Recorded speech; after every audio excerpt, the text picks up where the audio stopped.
இந்த ஒரு டப்பா வீட்டுக்குள்ள வந்தோடனே வீடு முழுக்க ஒரே வாசம். என்ன வாசம் தெரியுமா? கருவாட்டு வாசம்.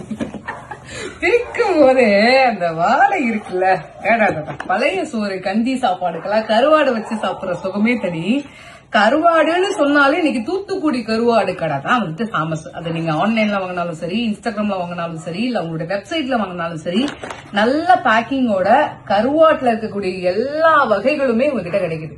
குவாலிட்டியா நமக்காக பார்த்து பண்ணிருக்காங்க. சோ இதுல வந்து பாத்தீங்கன்னாக்கா மாசி கருவாடு, கூனி கருவாடு, நெத்திலி கருவாடு, கீ ஃபிஷ் தொக்கு, இந்த மாதிரி நிறைய வஞ்சரம் தொக்கு, இந்த மாதிரி நிறையவும் பண்ணிட்டு இருக்காங்க.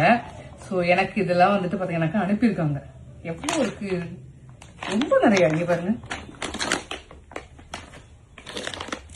இந்த மாதிரி நீங்க வந்துட்டு ஒரு கருவாட்டு பிரியரா இருக்கீங்கன்னு வச்சுக்கோங்க, வஞ்சர மீன் அறுக்கலாம். நான் போன தடவை அனுப்பும் போது எனக்கு மட்டன்ல அந்த இது பண்ணுவாங்கல்ல, அது பேர் என்னது, மட்டன் நல்லா மட்டனோட வடுகுமா, உப்பு கண்டம், மட்டன் உப்பு கண்டம், அதெல்லாம் இருக்குது. அதே மாதிரி பிரான்ல வந்துட்டு பாத்தீங்கன்னாக்கா இவங்க வந்துட்டு பதப்படுத்தி கருவாடா செஞ்சிருந்தாங்க. அதுவுமே வந்துட்டு டிஃப்ரெண்டா இருந்தது. நான் ட்ரை பண்ணேன். நெத்திலி, வாழை கருவாடு, நெய் மீன் கருவாடு. நீங்க கருவாடு ஃபேனா இருந்தீங்கன்னா கண்டிப்பா தூத்துக்குடி கருவாட்டு கடையை நீங்க கான்டாக்ட் பண்ணுங்க.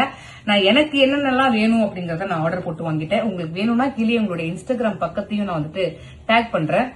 இந்த மனம் என்னை விட மாட்டேங்குது. நான் போய் பொரிச்சு சாப்பிட்டு வந்துடுறேன். நன்றி.